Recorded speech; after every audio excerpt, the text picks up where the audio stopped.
Ok, d'où bon après-midi à vous tous, d'où on va commencer ce 4e cours qui va porter sur les problématiques d'électrolyte. Mais auparavant, on va quand même terminer tout ce qu'on avait fait au départ sur les anodes négatives pour les batteries à ion sodium. Alors, un bref résumé, je dirais, de ce qu'on a vu de plus important la dernière fois, concerne finalement ce que sont les carbones durs qui sont utilisés comme électrodes négatives dans les batteries sodium-ion. Et on avait vu que le mécanisme est indiqué ici. On a un mécanisme en 3 étapes, dans lequel on a tout d'abord l'absorption du sodium. Ensuite, dans la zone bleue, on a l'insertion du sodium. Et enfin, sur le plateau, où on a tout simplement, dans ce cas, le remplissage des nanopores par du sodium, c'est-à-dire des clusters de sodium. Et on avait montré que ces mécanismes étaient réversibles. Et on avait également montré les travaux, je dirais, considérables qui ont eu lieu pour essayer de jouer avec l'amplitude de ces deux domaines. Ensuite, eh bien, on va passer aujourd'hui sur les anodes bidimensionnelles. Je vous ai montré que les Maxen, à un simple transparent, eh n'apportaient pas grand-chose en termes d'électrons négatifs. Et on va voir les oxydes, les anodes de type conversion, les anodes de type alliage et les anodes de type conversion-alliage. Et vous allez voir que lorsque je vais couvrir tout cela, je dois le faire parce qu'au Collège de France, on doit directement décrire la recherche en train de se faire. Et vous allez voir que beaucoup de ces études sont, je dirais, pas les plus utiles, et si ce n'est qu'à remplir des papiers. D'où, tout d'abord, on va voir directement le cas des oxydes, et est-ce qu'on peut avoir des oxydes lamellaires comme électrodes négatives. Et là aussi, sur le long de ce cours, vous allez voir que je vais me servir constamment de ce qu'on a appris dans le cas du lithium-ion, ou notre connaissance sur le lithium-ion. Effectivement, lorsqu'on travaille sur le lithium-ion, si on regarde les électrodes négatives, et on s'aperçoit que si on travaille avec tous les éléments qui sont de la droite du tableau périodique, eh bien on a des réactions de conversion. Seul, lorsqu'on va vers la gauche, il y a le titane et le vanadium, où on peut avoir des mécanismes d'insertion. Et d'ailleurs, un composé a été rapporté pour avoir un redox potentiel à 0,3 volts. Donc, par conséquent, à l'époque, d'ailleurs, avec l'orateur qui ne vous entendrez pas la suite, eh bien, on avait collaboré et on avait directement déterminé ou identifié ces phases, notamment la phase Na2TU3 ou 7, qui était une phase utilisée pour d'autres applications dans les capteurs ou en catalyse, qui pouvaient être utiles peut-être pour l'intercalation du sodium. Et vous voyez, dans ce cas, vous avez une structure d'octaèdre en zigzag qui forme des couches, à l'intérieur desquelles eh bien, on peut y insérer des atomes de sodium. Et effectivement, lorsque nous avons fait ces mesures, comme vous pouvez voir ici, eh bien, on s'est aperçu que l'on pouvait, dans ce cas, effectivement, mettre ou insérer 2 sodium par unité formulaire. Ce qui vous donne, dans ce cas, des capacités aux alentours de 220 ou 230 mAh par gramme, avec, dans ce cas, il faut le reconnaître, un matériau qui ne conduit pas terriblement, raison pour laquelle nous sommes obligés d'y ajouter 30% de carbone, et ça a été une difficulté, je dirais, de cela. Eh bien, à l'époque, on avait pu démontrer que grâce à cette anode, eh bien, dont le potentiel à 2,2 volts est certainement le potentiel le plus bas qui avait été observé, eh bien, on pouvait effectivement faire des cellules complètes sodium-ion. Alors là aussi, je vous ai montré cela, ce n'est rien d'autre pour la démonstration du concept. Vous voyez que les capacités qu'on pouvait obtenir étaient ridicules, c'était juste pour montrer que ça pouvait fonctionner.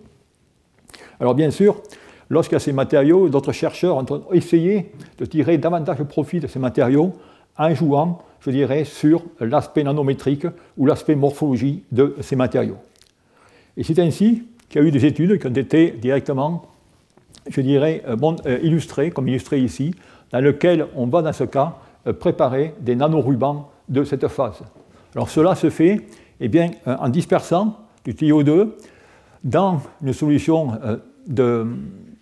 d'hydroxyde de sodium, en mettant cela à une autoclave, on fait une méthode de lyophilisation et ensuite on va tout simplement mélanger l'ensemble avec des carbones nanotubes.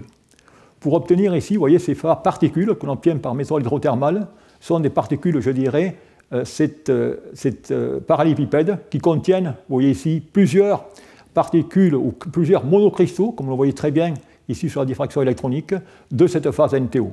Et le tout étant enrobé dans des carbones.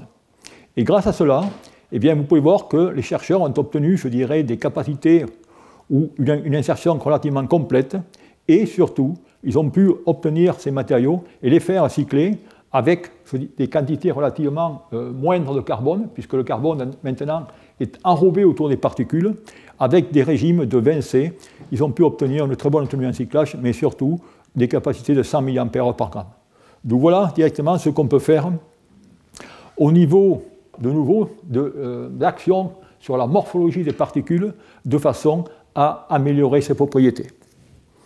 Alors bien sûr, une fois de plus, si on regarde directement qu'est-ce qu'on peut faire de plus pour améliorer la puissance de ces genres de matériaux ou de ces phases au titane ou autres à de faibles potentiels, eh bien là aussi, on va s'inspirer de ce qui s'est fait dans le cas du lithium-ion.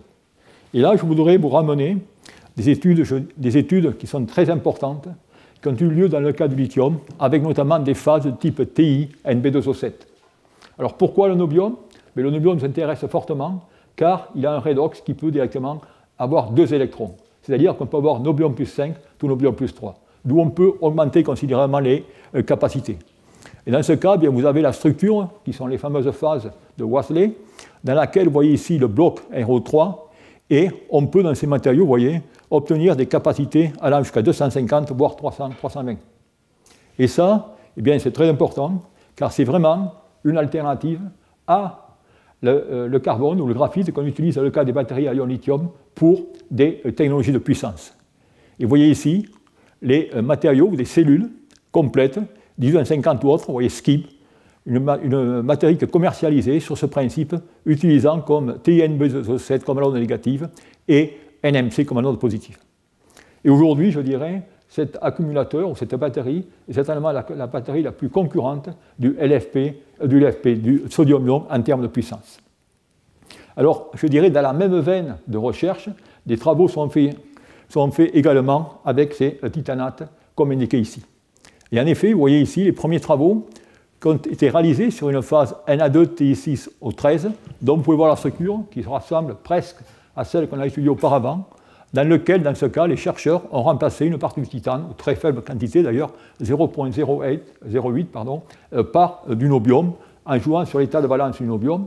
Mais surtout, ce nobium eh bien, va tout simplement modifier l'ionocovalence des liaisons, et notamment va renforcer la ionicité des liaisons NaO, ce qui va permettre, dans ce cas, d'ouvrir, je dirais, l'espace interfeuillé et d'avoir une meilleure diffusion. Et grâce à cela, eh bien, ils ont pu obtenir des matériaux dont les capacités ne sont pas tellement, je dirais, importantes, aux alentours de 120 ou 130 mA par gramme, mais avec, dans ce cas, une tenue en puissance ou un comportement en puissance meilleur, du fait qu'on a un ou voire 2 électrons imbriqués directement dans ce procédé.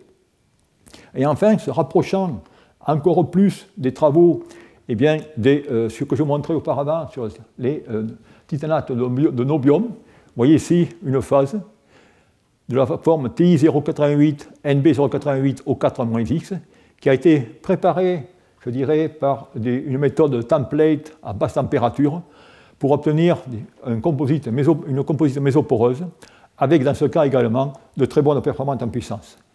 Et ici, vous voyez qu'on peut maintenant, grâce à ce matériau, avec le sodium, avec des potentiels aux alentours de 0,7 à 0,8 volts, obtenir des très bonnes capacités allant jusqu'à 300 mA par gramme. Et vous avez ici le comportement en puissance qui se passe dans ces systèmes. Et ça, c'est des travaux qui sont très intéressants. Bon, malheureusement, aujourd'hui, ils n'ont pas été encore directement démontrés en cellules complètes vis-à-vis d'électrodes positives, que ce soit du LFP ou du NMC. Donc voilà ce qui se fait au niveau des oxydes en ce qui concerne les anodes pour les batteries à ion sodium. Le point suivant que je voudrais aborder maintenant, c'est une autre classe de matériaux qui sont utilisés comme électrodes négatives, la même chose qu'on a vu dans le cas du lithium-ion. Il s'agit maintenant directement des alliages. Et les alliages, eh bien, rappelez-vous, on avait plus ou moins le même transparent il y a de cela 1 an ou 2 ans dans le cas du silicium, où on s'aperçoit maintenant, eh bien, si on prend ces différents matériaux, que ce soit l'antimoine, le bismuth, le silicium, et vous voyez qu'ils ont tous des capacités supérieures au carbone. D'où là aussi, toujours la même question, c'est pourquoi alors on ne les a pas utilisés. Mais pour la bonne et simple raison, c'est qu'une fois de plus, comme dans le cas bien du silicium, lorsque vous allez insérer 3 ou voire 4 lithium ou 4 sodium dans ces matériaux, eh bien, vous allez avoir un changement de volume très important. Et bien sûr, ce changement de volume est encore plus important avec le sodium, du fait, tout simplement, de la taille du rayon ionique du sodium qui est nettement plus large que le lithium. Et c'est la raison pour laquelle, avec le sodium, eh bien, on a des expansions oui, qui vont aux alentours de 420% finalement de la particule. D'où vous avez automatiquement, dans ce cas, un broyage électrochimique des particules et ainsi de suite. Et je dirais qu'il a fallu presque 25 ans de recherche sur les batteries à ion lithium et pour maîtriser cette électrode négative de silicium. Et aujourd'hui, eh bien, il y a des accumulateurs commerciaux qui utilisent une électrode négative de carbone et de silicium avec des mélanges de 10%, et même des compagnies tentent d'aller au-delà, jusqu'à 50 voire 60% de silicium à l'intérieur de ces électrodes négatives, avec des performances qui sont, je dirais, relativement correctes à température ambiante, mais des tenues en cyclage quand même qui sont limitées aux alentours de 1000 ou 1500 cycles. Alors, comment ces alliages fonctionnent et de quoi s'agit-il? Alors, je vais commencer par vous décrire, bien sûr, je ne vais pas tous les passer en revue, je vais commencer par celui qui me semble le plus intéressant, qui est tout simplement l'alliage ou les alliages d'étain. Et ici, je vous représente tout simplement le diagramme de phase établi en fonction de la température pour ce binaire sodium-étain. Et vous voyez que vous avez de nombreuses phases que l'on peut préparer par ces mesures en différentes températures. Et en dessous, je vous donne directement, je vous montre finalement la courbe électrochimique avec, bien sûr, des plateaux, dans ce cas, des pentes qui correspondent à des phases définies. Et on peut voir qu'on a finalement, après, on a cette phase Na15 SN4, la même que vous retrouvez ici. On a bêta SN, on a également une phase NaS2. Vous voyez qu'en ce cas, eh bien, par électrochimie à température ambiante, on va pouvoir synthétiser ou stabiliser des phases qui sont, dans ce cas, des phases métastables qui, en allant à la température, vont pouvoir se décomposer. Et tout ça, bien sûr, ça donne lieu à une littérature qui est très riche. Et je vous directement montre ici un tableau des différents papiers, mais je pourrais vous en montrer 2 ou 3 pages qui vont directement commenter le comportement de ces différents alliages. Et là aussi, ces alliages, eh bien, il y a des problèmes ou des limitations en termes de cyclage, associées une fois de plus à, soi-disant, la taille des particules, et ainsi de suite. C'est la raison pour laquelle il y a des études considérables qui ont été directement dédiées à, encore une fois de plus, à ajuster la morphologie de ces particules. Et là, vous allez avoir des quantités de papiers qui vont vous montrer, ou qui vont s'intituler tous avec nano-architecture, nanomatériaux, nano-hiérarchie, et ainsi de suite. Alors vous voyez ici le premier exemple, qui est très loin d'être pratique. Dans ce cas, eh bien, ce que vous regardez ici, ce n'est rien d'autre directement qu'une électrode faite de piliers, et ces piliers à l'intérieur, TMW, ce n'est rien d'autre qu'un virus sur lequel on va aller déposer du nickel pour ensuite aller déposer de l'étain et du carbone pour avoir des électrodes qui fonctionnent. Donc vous voyez réellement l'utilité de ces genres de travaux. Okay, et cela, bien, on a connu ça il y a 10 ans dans le cas du lithium, des travaux de MIT, d'Angela Belcher, qui avait démontré directement tous ces travaux des réactions de conversion sur des virus. Dans ce cas, c'est un virus du tabac pour ceux que ça intéresse. Ensuite, on va aller sur des alliages avec différents métaux de transition, dans lesquels on va choisir des métaux de transition qui vont être, je dirais, actifs électrochimiquement ou non. Dans ce cas, bien, on va prendre du cuivre et on va former des alliages SN09, CU01, et on va directement comparer les tenues en cyclage. Et bien sûr, on a toujours des tenues en cyclage lorsqu'on compare meilleur qu'avec nos références, puisqu'on ne prend pas les références, je dirais, à la hauteur. Ensuite, vous avez même travaux qui se font, et là aussi, vous pouvez imaginer le nombre de papiers qu'il peut y avoir, dans lequel on va faire des substitutions ou des alliages avec le germanium, l'antimoine, le bismuth, et ainsi de suite. Et vous voyez, dans ce cas également, vous avez toutes les courbes électrochimiques qui sont rapportées. Vous voyez, jusqu'à 50 cycles, il n'y en a pas une courbe directement qui montre, je dirais, une capacité, je dirais, constante. Et enfin, bien sûr, on va faire des matrices de carbone avec ce qui est aussi très, très populaire, du reduced graphene oxide pour augmenter la température. D'où, dans tout ce cas aussi, c'est 95% des papiers bien, vont rapporter des cellules avec des masses inférieures à 2 mg. Et bien sûr, dans aucun des cas, vous allez avoir des cellules complètes qui ont été effectuées. Et la question qu'on peut se poser, c'est finalement, est-ce que toute cette, je dirais, tout ce travail sur la morphologie des particules est vraiment utile? Bien, la question, elle peut être répondue ici. Voilà des travaux qui ont été faits dans lesquels, dans ce cas, eh bien, on va tout simplement utiliser des particules micrométriques, sans dépôt de carbone, mais qui vont être tout simplement mélangées avec du carbone. Ce sont des particules de 5 à 20 microns. Et vous voyez qu'en ce cas, eh bien, on peut obtenir des tenues en capacité relativement correctes, puisqu'on va jusqu'à 100 cycles. Et de nouveau, avec cependant, comme vous pouvez voir ici, un électrolyte qui est du glim avec une solution de 1 molaire de NaPF6. Et ça, je dis, ça va être relativement critique dans toute cette utilisation de matériaux d'électronégatifs, avoir le bon électrolyte pour finalement avoir les meilleures performances.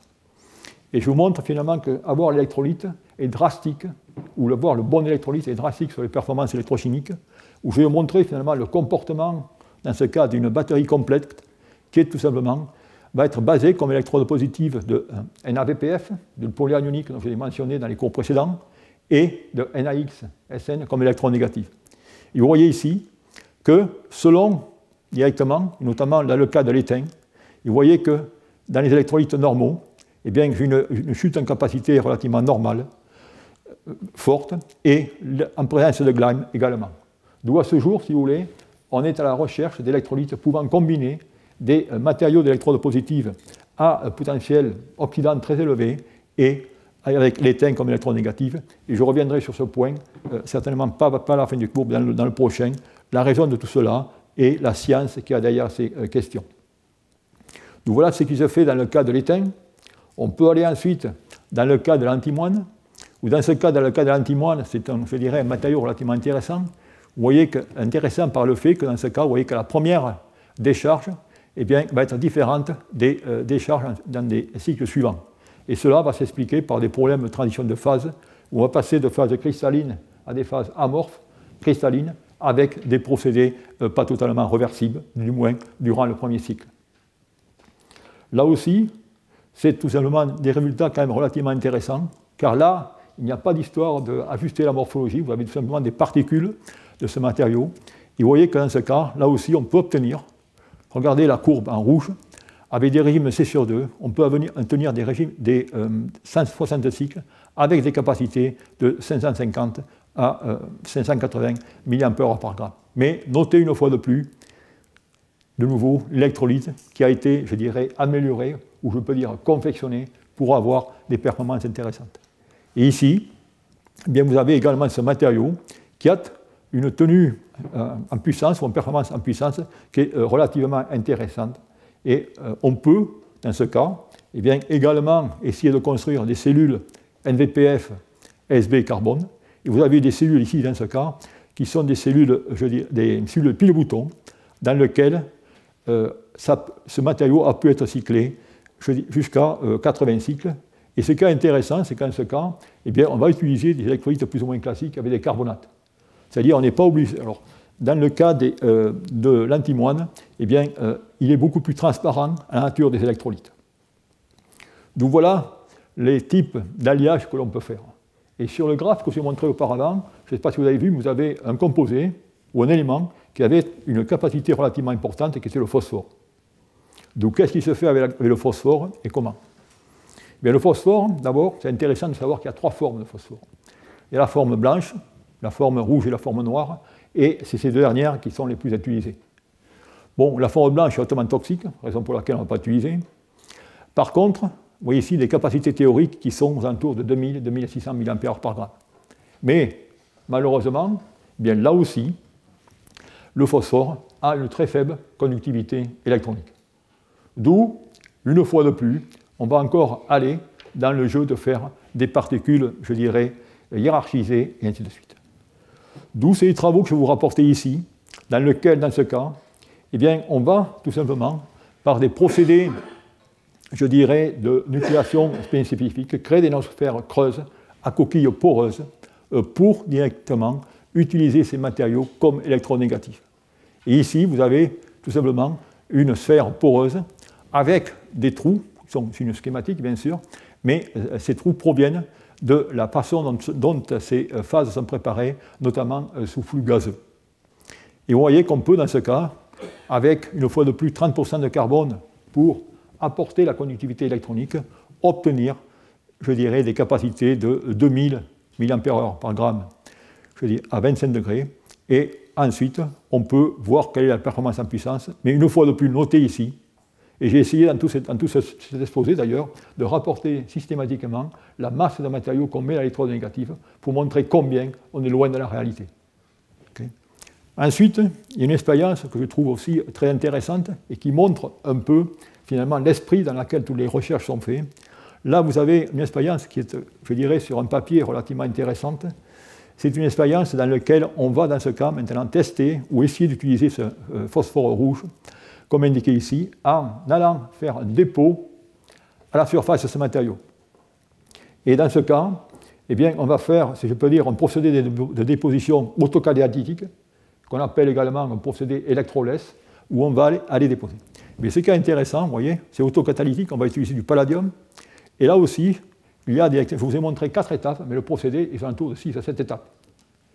Pour, à la fin, obtenir des quantités de produits relativement faibles, et ensuite, pour mesurer les performances sur des électrodes une fois de plus de 2 mg par centimètre carré, et ainsi de suite.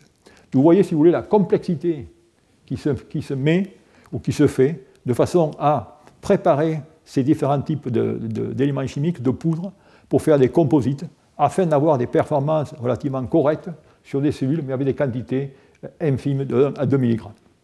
D'où là aussi, je dirais, une fois de plus, beaucoup de papiers, certainement intéressants, mais rien ne présentant d'intérêt bien pratique.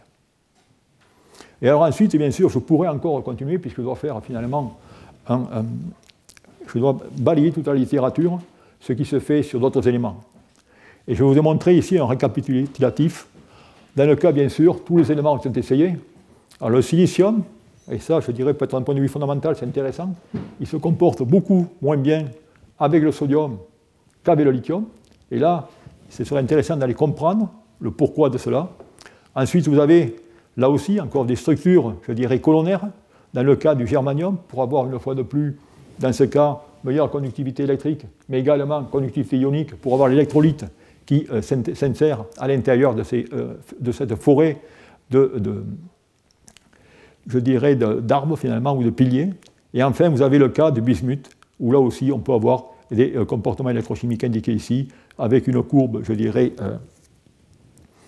ayant pas mal d'accidents lors de la charge et la décharge. Et là, pour conclure finalement sur ces problèmes d'alliage, bien, je dirais que finalement, celui qui présente des performances, à première vue, le plus intéressant, c'est certainement l'antimoine, qui est le plus facile à utiliser. Le bismuth aussi a des très bonnes performances, ou du moins à l'échelle de celui puis le bouton, et enfin l'étain. Mais là aussi, qu'est-ce qu'on s'aperçoit? Eh bien, que ces performances sont obtenues notamment avec des électrolytes de type Glim, et ces électrolytes, eh bien, malheureusement, ne sont pas stables, très stables à haut potentiel, c'est-à-dire lorsqu'on va vouloir les combiner avec des électrodes positives en deçà de LFP, ou plutôt, ou si on veut prendre un MC ou encore des NVPF, ça risque d'être encore plus compliqué. Donc voilà, si vous voulez, je dirais ce qu'on peut raconter.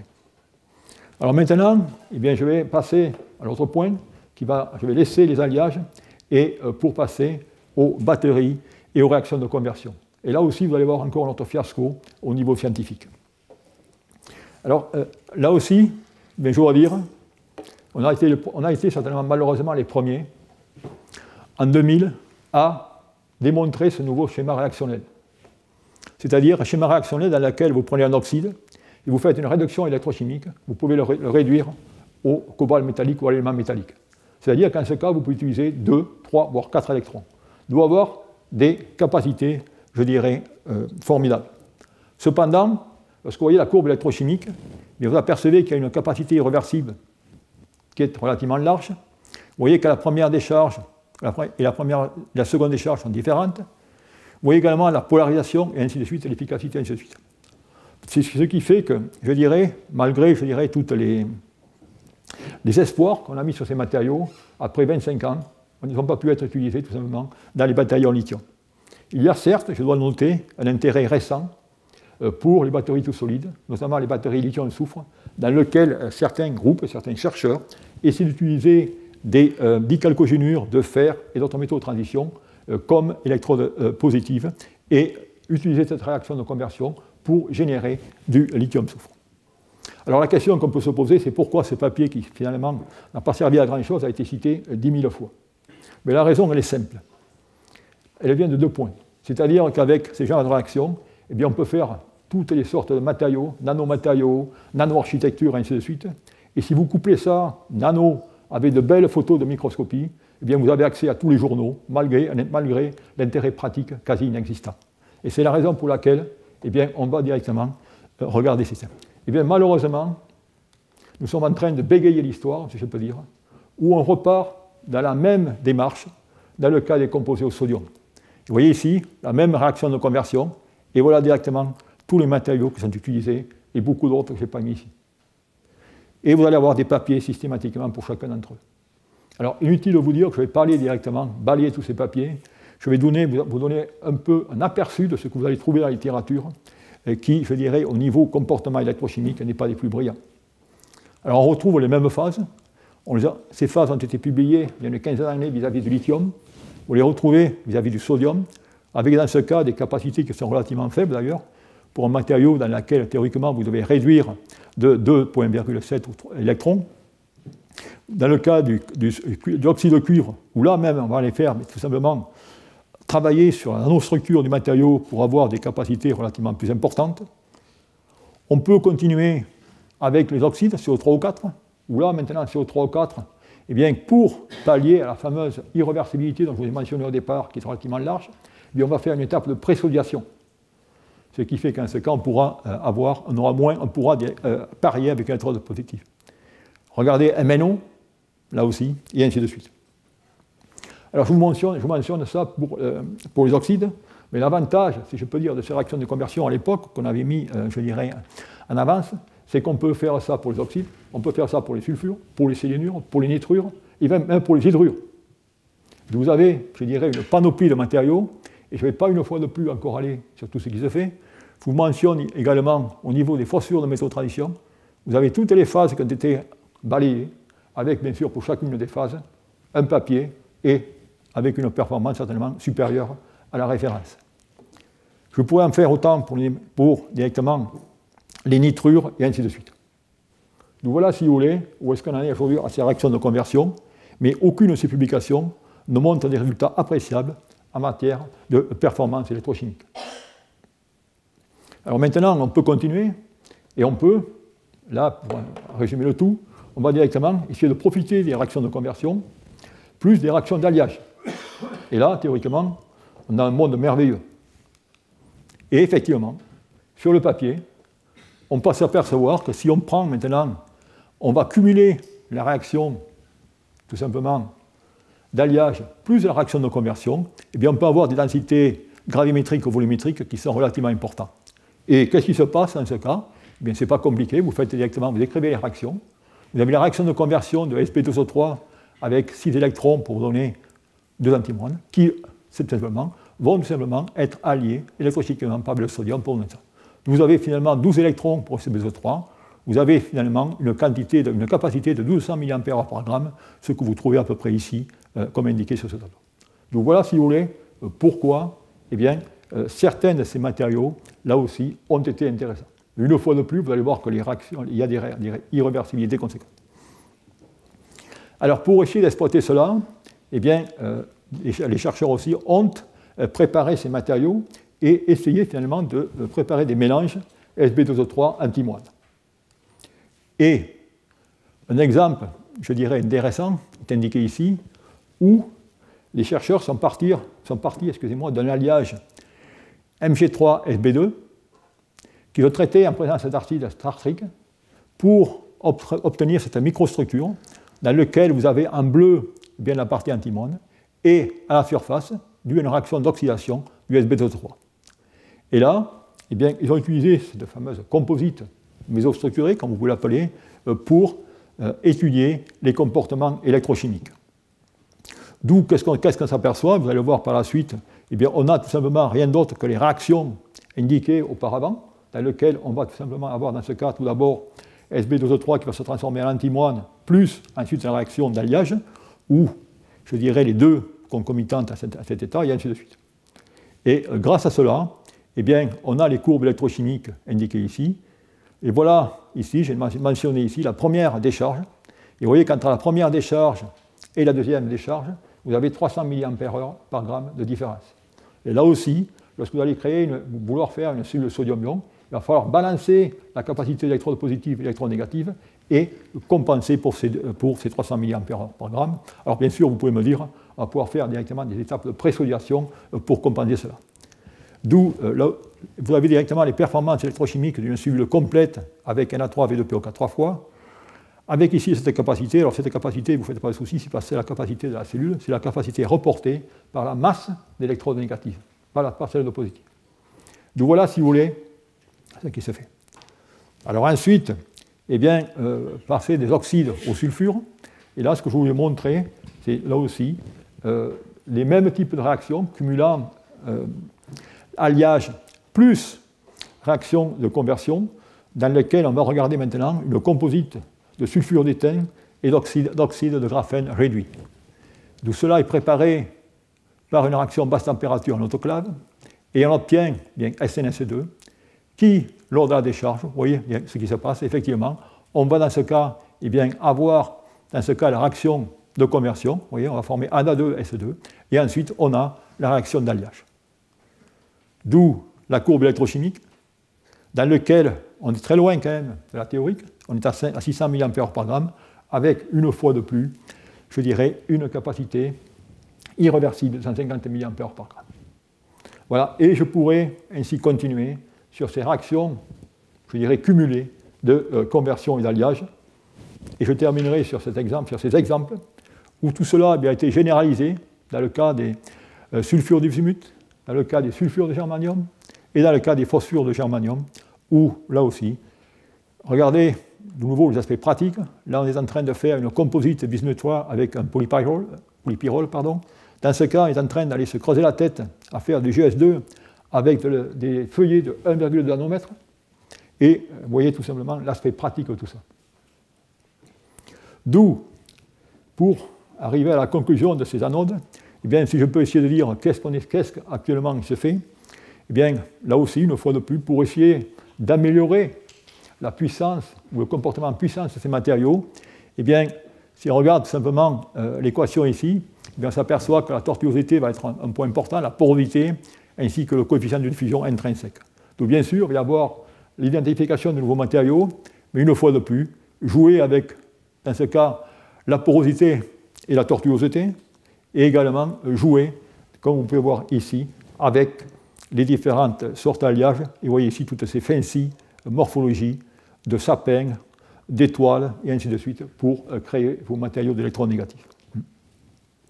Alors tout cela, bien sûr, on vous démontre également qu'on peut faire avec une 0,54 mg par centimètre carré, qu'on peut faire une 1850. Okay, donc voilà les genres d'études que l'on voit, et tout ça, ça montre bien sûr que tout cela, ça pourrait être intéressant, mais il faut bien prendre en considération que si on va à l'échelle de nanoparticules, si on fait tout ce travail, si je peux dire beauté au niveau structuration du matériau, eh bien ce qui est important dans une batterie, c'est la densité tapée et la quantité de matière finalement que l'on peut mettre. Et lorsqu'on fait tout ça, finalement, on fait de la neige.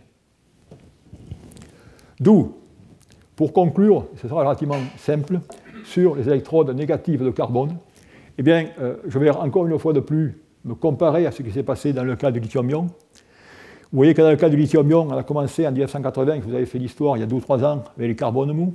On a eu les graphites naturels synthétiques et les carbones durs, et les composites carbone-silicium, qui, aujourd'hui, sont dans le marché, avec tout d'abord 10% de silicium, et même des produits actuellement sont développés avec 50-60% de silicium.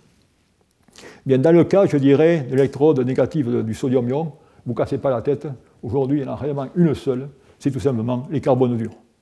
Et ils ont été travaillés, je dirais, considérablement.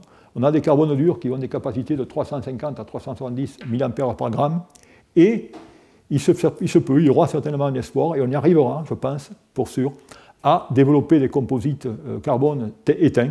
Cependant, il y a encore une recherche, je dirais, de longue haleine pour arriver à trouver les bons électrolytes, surtout compatibles avec les électrodes positives que l'on veut faire. Donc voilà, si vous voulez, l'importance de tout ça. Et qu'est-ce que, j'espère, on a pu apprendre de ce passage sur le cas des électrons négatifs, eh bien, même sur les électrodes positives, c'est que dans ces accumulateurs, eh bien, il y a un élément qui est très important, et c'est tout simplement les électrolytes. Et comment dessiner, comment trouver les bons additifs pour optimiser un système. Et c'est maintenant ce que je voudrais vous expliquer, comment on va faire ça, quelle est la méthodologie, et ainsi de suite. Alors vous voyez, on a tout simplement vu les problèmes électropositifs, alors qu'on va appeler la CEI, les problèmes électronégatifs qu'on va appeler la SEI, et maintenant, eh bien, on va voir comment, grâce à des électrolytes, grâce à des choix intéressants d'électrolytes, eh bien, on va pouvoir pallier aux difficultés qu'on a rencontrées et obtenir des accumulateurs avec de bonnes performances. Alors pour introduire les électrolytes, je vais quand même profiter de 4 ou 5 minutes pour vous faire un peu un rappel de ce que c'est, qu'est-ce qu'on cherche, quelle est la difficulté et quels sont les paramètres clés qu'on va regarder. Alors tout d'abord, et c'est une slide que j'utilise fréquemment, il faut bien savoir que lorsque vous allez utiliser des électrolytes, eh bien malheureusement, on travaille toujours en dehors du domaine thermodynamique. Je prends ici le cas de la batterie au plomb qui travaille en milieu aqueux. C'est une batterie qui, théoriquement, eh bien, elle devrait délivrer que 1,2, 1,4 volts. Heureusement, d'ailleurs, elle délivre 2,1 volts. Pourquoi? Parce qu'on a des réactions parasites, évolution de l'oxygène, de l'hydrogène, mais on va directement ajuster la cinétique de ces réactions. Et on va faire en sorte que ces réactions, la cinétique de ces réactions de décomposition, de formation d'espèces parasites, soit relativement lente. Alors, qu'est-ce que cela a à faire avec le cas des électrolytes pour le sodium ou pour le lithium? Eh bien, vous allez comprendre très simplement. Maintenant, on passe d'un système aqueux à un système non aqueux. C'est-à-dire que je suis avec des molécules organiques et je vais pouvoir définir, comme indiqué ici, eh bien, les orbitales, vous connaissez très bien, les HOMO, qui sont les plus hautes orbitales occupées, et les LOMO, les plus basses orbitales inoccupées. Alors ces orbitales, eh bien, on va les placer tout simplement maintenant dans un diagramme. Et voilà ici, directement, les orbitales associées finalement au couple redox, à la stabilité redox, à réduction en oxydation de l'électrolyte. Et de chaque côté, j'ai mon électrode directement, l'anode et la cathode. Donc bien sûr, voilà mon accumulateur. Les deux niveaux, qui sont les niveaux de Fermi des matériaux, sont au même niveau. Maintenant, si je veux avoir directement une énergie, je suis obligé directement d'avoir des matériaux dont les potentiels redox, dont le niveau de Fermi va être différent. Et vous voyez que là, je suis dans une situation dans laquelle le niveau de Fermi des matériaux se trouve à l'intérieur de l'homologue. Mais malheureusement, ça c'est intéressant, mais je n'ai pas assez de potentiel de sortie. Donc je veux bien avoir des matériaux qui sont très oxydants, NMC et ainsi de suite, ou très réducteurs comme le carbone.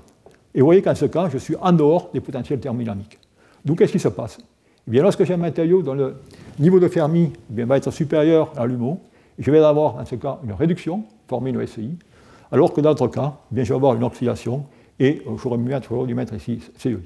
Donc voilà directement la difficulté et vous devez réaliser eh bien, que toutes les batteries eh bien, fonctionnent en dehors de leur domaine de stabilité thermodynamique, raison pour laquelle on a tous ces problèmes d'interface.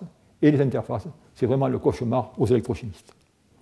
Alors, est-ce que notre situation est simplifiée lorsqu'on passe du lithium au sodium? Bien, vous allez voir que pas réellement. En effet, je vous trace ici finalement le potentiel, voilà mon lithium, avec mon électrode positive, et je vous mets le cas du sodium.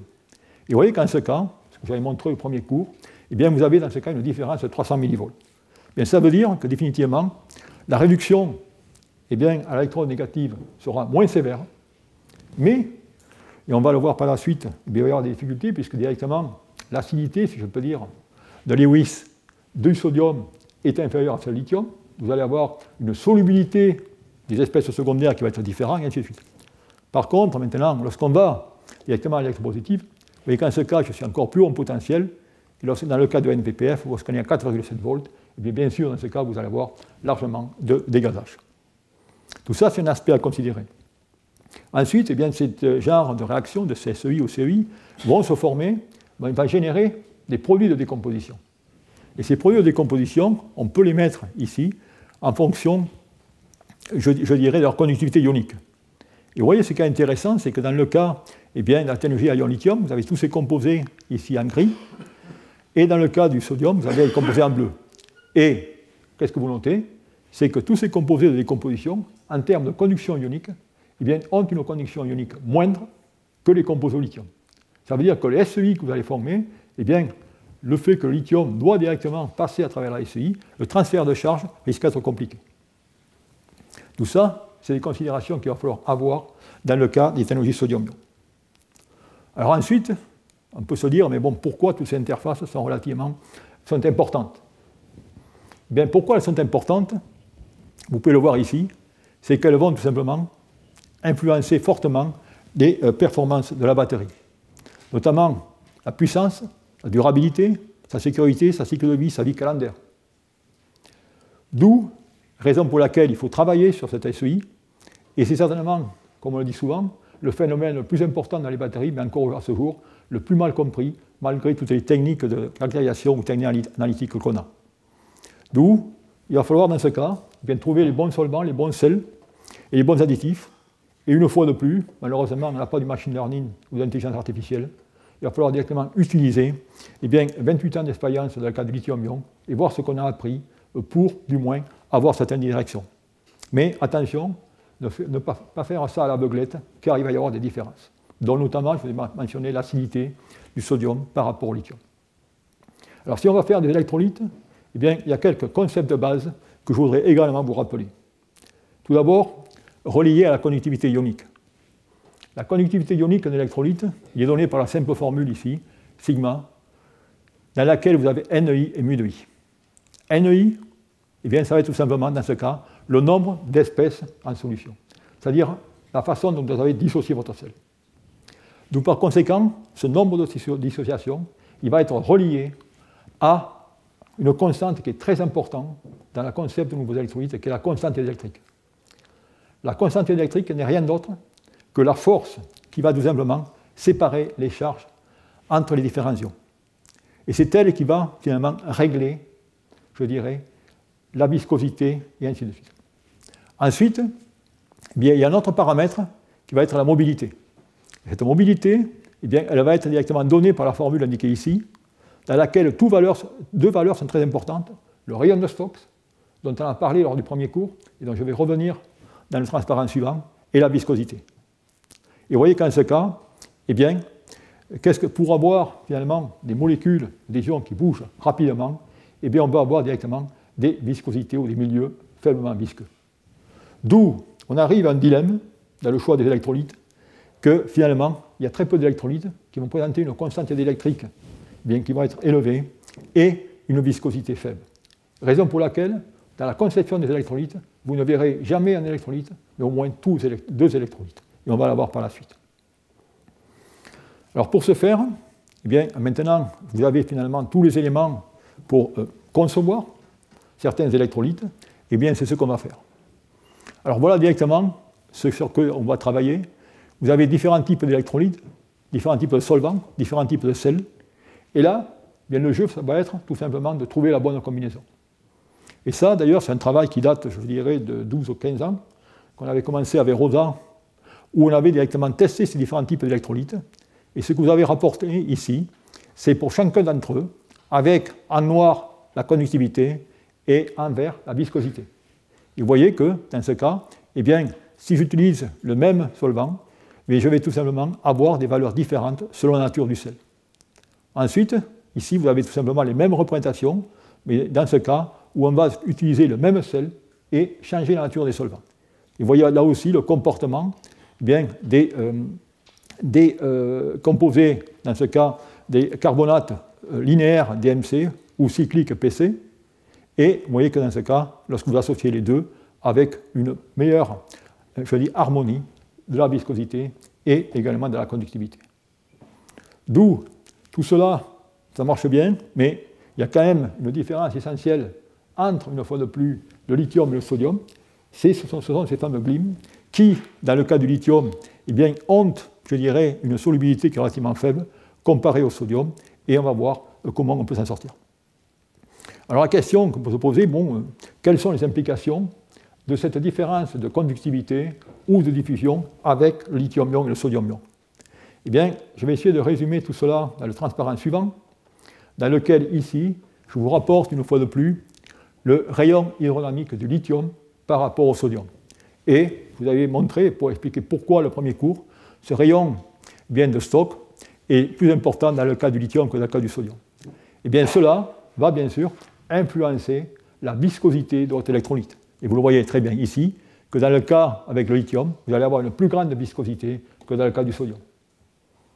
Quelles sont les conséquences de tout ça? Elles sont, je dirais, nombreuses. C'est-à-dire, elles sont nombreuses au niveau de la conductivité ionique. Si vous regardez la conductivité ionique de deux mélanges, vous voyez qu'en ce cas, une fois de plus, la conductivité ionique est meilleure pour le sodium que pour le lithium. Si vous regardez maintenant le coefficient de diffusion, la même histoire. Et si vous regardez maintenant le nombre de transports, eh bien, vous avez un nombre de transports qui est supérieur, une fois de plus, pour NaPFCS que pour lithium PFCS. D'où, automatiquement, c'est la raison pour laquelle eh bien, toutes ces figures de mérite, si je peux dire, en termes de valeur intrinsèque d'électrolytes, eh bien, sont relativement intéressantes et utiles pour des applications de puissance. Et c'est la raison pour laquelle ces technologies sodium-ion, dont on va voir par la suite, sont effectivement très performantes au niveau puissance. Et en effet, si je regarde maintenant quels sont les avantages de ces différentes sortes de figures de mérite, eh bien, je m'aperçois que si je regarde au niveau du contrôle potentiel, eh bien, si vous avez une augmentation, une diminution de la chute atomique, transfert de charge, dans ce cas, vous allez avoir une polarisation qui va être directement plus faible. Ensuite, si vous voulez cycler ou charger vos accumulateurs à potentiel constant, eh bien, vous apercevez qu'à potentiel constant, automatiquement, je vais pouvoir obtenir plus de capacité dans le cas du sodium que dans le cas du lithium, où c'est directement la signification de ces courbes. Et enfin également, un graphe qui est très intéressant, c'est dans lequel, dans ce cas, je prends directement ma même électrode, je prends un carbone par exemple, et je vais, connaissant ces figures mérites de chacun des électrolytes, simuler directement l'évolution de l'état de charge en fonction du régime de décharge. Eh bien, bon, à très grand régime de décharge, je suis limité par le matériau, mais vous voyez qu'ici, eh bien, je peux tirer beaucoup plus de courant avec des électrolytes de sodium qu'avec des électrolytes de lithium. Donc tout cela vous montre directement l'avantage du sodium en termes de puissance. Et cet avantage, bien, il se concrétise sur ce transparent indiqué ici, dans lequel vous avez ici la technologie NVPF carbone dont je vous ai mentionné. Vous voyez qu'en ce cas, bien, on peut tout simplement avoir ou tirer 80% de la capacité à des régimes de décharge de 20C. Dans le cas des technologies NMC, elles sont relativement plus limitées, mais on peut tirer à 6C 83%. Ce qui, dans l'équivalent du lithium-ion, est, je dirais, moins évident. Et enfin, vous avez la technologie Bleu de Prusse, qu'on a déjà mentionnée, où dans ce cas, eh bien, on a, je dirais, 60% à 20C en charge. Alors, faites attention ici, je ne suis quand même pas tellement cohérent dans le fait où je vais comparer la décharge d'un cas et la charge en bas. Je dirais 60% à 20C en charge, ça veut dire que ce matériau a également 80 ou 85% en décharge. Voilà. Donc, définitivement, vous voyez comment eh bien, on peut avoir un avantage dans ces technologies sodium-ion dues aux électrolytes. Donc, je vous ai montré jusqu'à maintenant toutes ces spécifiques des figures de mérite. Et ce que je voudrais faire maintenant, c'est vous montrer finalement une autre figure de mérite, je dirais, qui est très importante, qui est tout simplement la stabilité électrochimique de ces électrolytes. Car il faut, une fois de plus, travailler à haut et bas potentiel. Et là, c'est des mesures qu'on fait quand on commence les travaux sur de nouveaux électrolytes, de savoir dans quel domaine je vais pouvoir l'utiliser. Vous avez ces courbes électrochimiques qu'on peut obtenir à partir de cellules, 3 électrodes qui sont mentionnées ici en dessus. Et à partir de ça, eh bien, on peut faire, je dirais, une étude systématique dans laquelle, ici, je vous représente en noir la stabilité électrochimique des différents matériaux. Et vous voyez qu'en ce cas, eh bien, on a des stabilités électrochimiques qui vont directement de 0,2 à 4 ou 5, on peut aller jusqu'à même avec PC, et ainsi de suite, jusqu'à des potentiels de 5 volts, et ainsi de suite. Et ces stabilités électrochimiques, eh bien, elles dépendent de pas mal de choses. Elles dépendent, vous voyez, du sel. Vous voyez ici le même directement solvant. Et vous voyez que selon les sels, eh bien, on a des stabilités électrochimiques plus élevées. Par exemple, vous voyez qu'en ce cas, bon, NaPF6 va vous donner une stabilité électrochimique relativement importante. Et ensuite, vous avez les différents binaires. Et enfin, ce qui est important, c'est que vous avez également une variation de la stabilité électrochimique en fonction du matériau d'électrode. Et ça, c'est une étude, je crois que j'avais fait il y a de cela 25 ans, dans laquelle on avait montré que, finalement, eh bien, c'était l'électrolyte que les gens utilisaient jusqu'à l'époque, vous voyez qu'en ce cas, eh bien, j'avais une instabilité à 4,3 volts, et en utilisant le fameux électrolyte que vous utilisez tous aujourd'hui, le LP30, eh bien, on a pu porter directement cette stabilité électrochimique à des potentiels de 4,8 volts. Donc voilà, si vous voulez, l'importance, je dirais, du domaine de stabilité qui va être affecté par de nombreux paramètres. Et là aussi, une fois de plus, eh bien, ça va être tout simplement des méthodes essais-erreurs qui vont primer pour trouver le bon électrolyte. Alors, si c'est des méthodes essais-erreurs, eh bien, je vais vous montrer maintenant, presque sur un cas bien spécifique, comment on peut partir d'un matériau d'électrode ou d'une batterie par elle-même et optimiser l'électrolyte. Et on va revoir certaines notions que je vous ai directement introduites. Donc, je vais commencer par ce matériau NVPF. Alors, si on regarde ce matériau NVPF, au départ, on pouvait s'amuser à le faire cycler. Et on regarde tout d'abord, j'ai mentionné que si je mets qu'un solvant unique, vous voyez directement, lorsque je mets un solvant unique, c'est catastrophique. Okay. Par contre, si je mets un solvant unique, mais le PC ou le EC, c'est nettement mieux. Si maintenant je mets des mélanges de solvants, comme indiqué, mais là vous voyez que c'est mieux. Et dans ces mélanges de solvants, regardez intéressant, vous avez des composés, DMC, qui ici est catastrophique, et ici, apparemment, ne joue pas un rôle important. Bien sûr, la question c'est pourquoi. Et la réponse, je vous l'ai déjà donnée si vous avez suivi le cours, c'est-à-dire que je vais mentionner que, eh bien, vous avez directement différentes constantes électriques. Et ces carbonates cycliques, comme le EC, le PC, ont des constantes électriques relativement importantes. Ça veut dire qu'ils vont solvater préférentiellement, eh bien, l'ion. D'où par conséquent, eh bien, lorsque vous mettez cela ensemble, lorsque vous êtes à l'interface, vous avez directement à l'interface, eh bien, une concentration importante de EC lithium plutôt que de DMC lithium. C'est la raison pour laquelle, eh bien, dans ce cas, ce que vous regardez, c'est tout simplement la réduction du EC et non du DMC. D'où le fait directement de jouer avec cette différence de solvant, cette différence de constante électrique, vous permet directement d'ajuster le type de décomposition, de réduction que vous avez à votre électron négatif.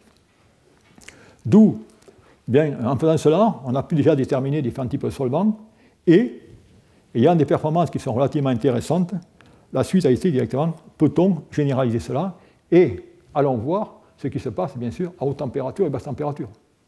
Parce qu'un accumulateur, bon, lorsqu'on fait en recherche du laboratoire, eh bien, on peut s'amuser directement à faire température ambiante. Au niveau des applications pratiques, il faut savoir le comportement à haute température et à basse température.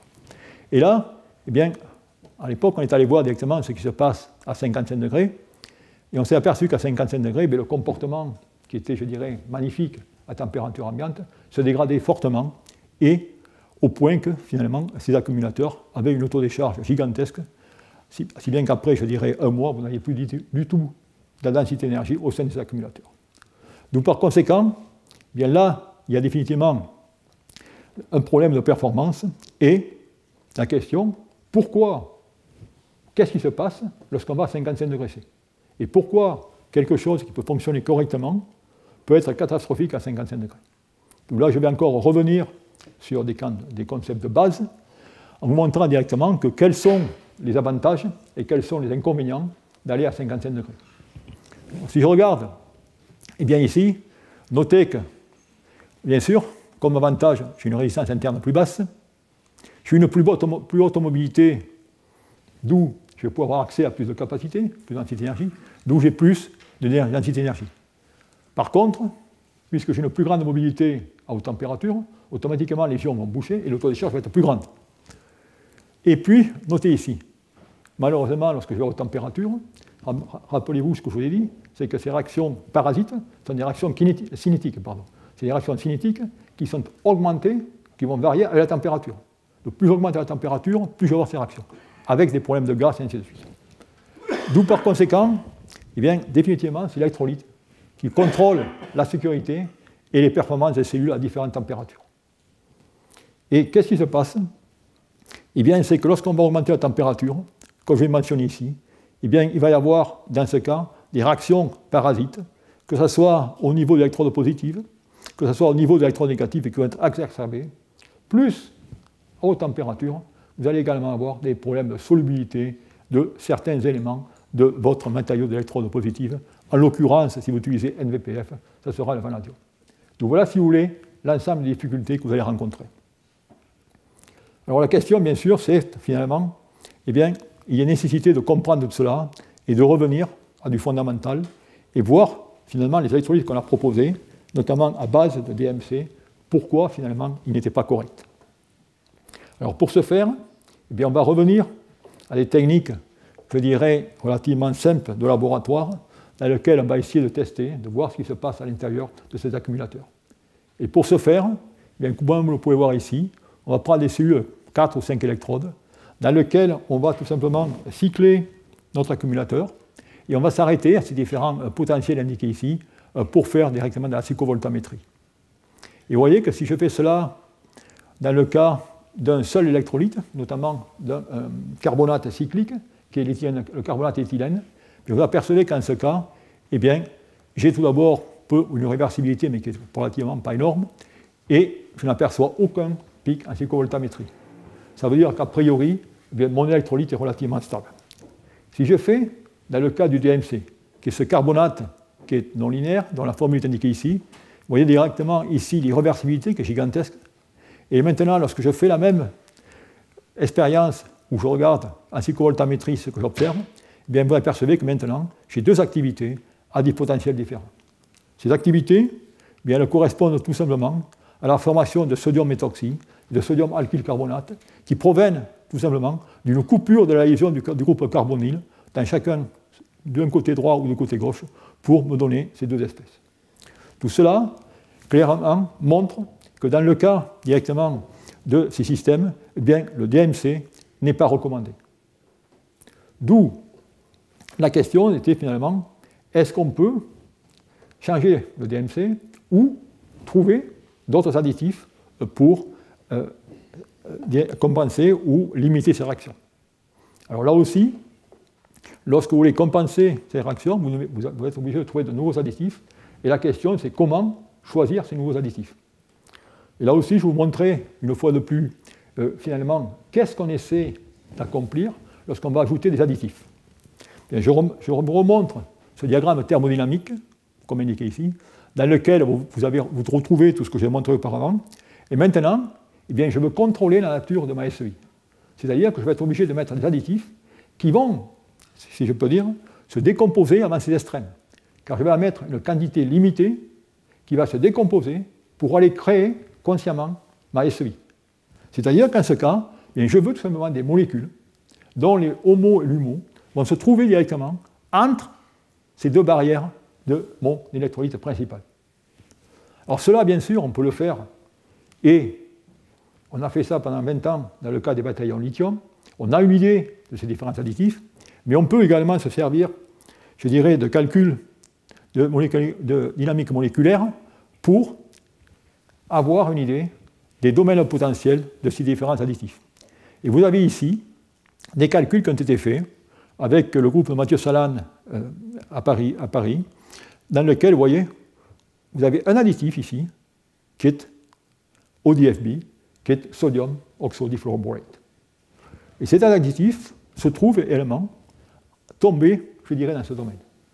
D'où par conséquent, eh bien, on a essayé tout simplement d'ajouter cet additif et de comprendre ce qui s'est passé. D'où tout cela, ces calculs théoriques, je dirais, ont fourni, du moins, ou nous ont renforcé dans certains choix qu'on avait pris pour faire ces études. Donc maintenant, bien sûr, vous identifiez un additif, et la question, c'est comment on peut savoir si cet additif va donner une bonne SEI, c'est-à-dire une bonne solide électrode interface, ou non à électrode. Alors pour cela, on va également développer des méthodes, je dirais, analytiques qui sont relativement simples, comme indiqué ici, c'est dans lequel on va faire de la cyclovoltammétrie, en prenant dans ce cas eh bien, du carbone vitreux comme électrode de travail, et on va aller tout simplement prendre des électrolytes avec ces additifs, 1, 2, 3, et on va faire une réduction sur ce carbone vitreux. Et vous voyez, lorsque vous prenez le premier cycle, vous avez ce gros pic qui montre tout simplement qu'en ce cas, c'est tout simplement cet additif eh bien, que vous travaillez, vous allez transformer, vous allez créer une couche, une SEI. Et ensuite, une fois que vous avez créé cette SEI, et bien après vous pouvez voir plusieurs cycles, vous voyez directement en noir 4 ou 5 cycles. Et la question qui se pose pour nous, c'est de savoir, est-ce que cette SI va être stable sur plusieurs cycles? D'où là, la manip est très simple, on va faire 5 cycles et on va attendre 5-10 minutes. Et ensuite, on va refaire un cyclage. Et lorsqu'on refait un cyclage, eh bien, si je vois une autre vague, ça veut dire tout simplement que j'avais formé cette SI, mais une partie s'est dissous, d'où je vais en régénérer au cycle suivant. Vous voyez dans ce cas, un cas qui est mauvais, on a un problème, d'où il faut rajouter notre additif, et c'est ce qui a été fait ici, pour obtenir, dans ce cas, eh bien, une SI relativement stable. Donc voilà, si vous voulez, ce que l'on peut faire, une fois de plus, au niveau de ces tests. Et là aussi, cela va nous renseigner sur la valeur ou l'apport d'un additif, mais par contre, bien sûr, on ne peut pas savoir quelle va être la synergie qu'il peut y avoir entre différents additifs. Mais c'est grâce à cela, eh bien, que l'on peut finalement, qu'on a pu exactement optimiser, je dirais, un électrolyte, mais dans ce cas, comme vous pouvez voir ici, je suis dans un cas d'électrolyte ECPC. Et lorsqu'on passe à l'aspect pratique, eh bien, la question a été maintenant, j'ai tout simplement une cellule, j'ai un électrolyte, et maintenant j'ai deux solvants qui sont deux cycliques, ECPC, qui sont très visqueux. Et la question, c'est comment je vais directement rentrer mon électrolyte, infiltrer la porosité de mes électrodes et voir de mon séparateur. D'où là aussi, eh bien, difficulté à injecter, où il faut revenir à la paillasse et voir comment on peut modifier notre électrolyte. Alors bien sûr, l'apport, ou l'idée est très simple, c'est-à-dire que j'ai sorti mes carbonates linéaires parce qu'ils étaient très volatiles, ils apportaient bien sûr beaucoup, ils diminuaient la viscosité, d'où je vais tout simplement essayer maintenant de le concevoir et d'utiliser maintenant ce DMC, et bien je vais changer mes additifs pour que ces additifs me permettent directement de fonctionner avec DMC. Donc voilà, si vous la démarche. Alors si je fais ça, eh bien, c'est bon. J'ai un électrolyte qui est compatible avec les séparateurs commerciaux. Il permet d'atteindre des tensions d'oxydation élevées. Mais est-ce que ce nouvel électrolyte qu'on appelle toujours magique est vraiment magique? Et la question, eh bien, ou la réponse, je peux dire, elle se trouve ici. Vous voyez que ce nouvel électrolyte, eh bien, lorsqu'on fait ça en cellule réelle, on s'aperçoit qu'après 60 cycles, eh bien, vous avez une pression interne qui se construit au sein de la batterie et qui fait que des fois, la valve de sécurité s'ouvre, ainsi de suite. Donc, par conséquent, un électrolyte qui fonctionnait correctement à température ambiante, qui fonctionnait a priori à 55 degrés, du moins pour 20 cycles, eh s'avère être problématique. Donc, c'est là qu'il a fallu faire, je dirais, la dernière itération en ajoutant un autre additif qui est, dans ce cas, comme vous pouvez voir ici, qui était la molécule succinylnitryle.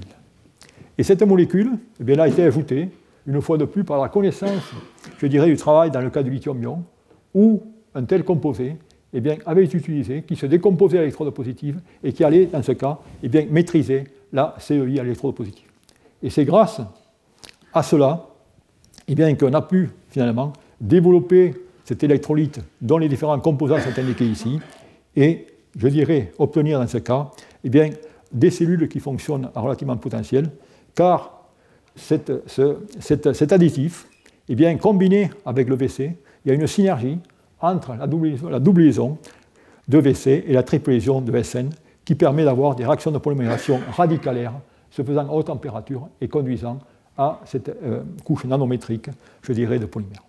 Donc voilà, si vous voulez, comment, eh bien, l'électrolyte a été, je dirais, après 10 ans de recherche, optimisé pour conduire finalement à des performances en cycle complète où on peut maintenant atteindre les 6000, voire les 10 000 cycles, où, dans ce cas, les autodécharges eh bien, sont de 5% par an et où la puissance peut être directement comparée avec le cas de la technologie SCIP.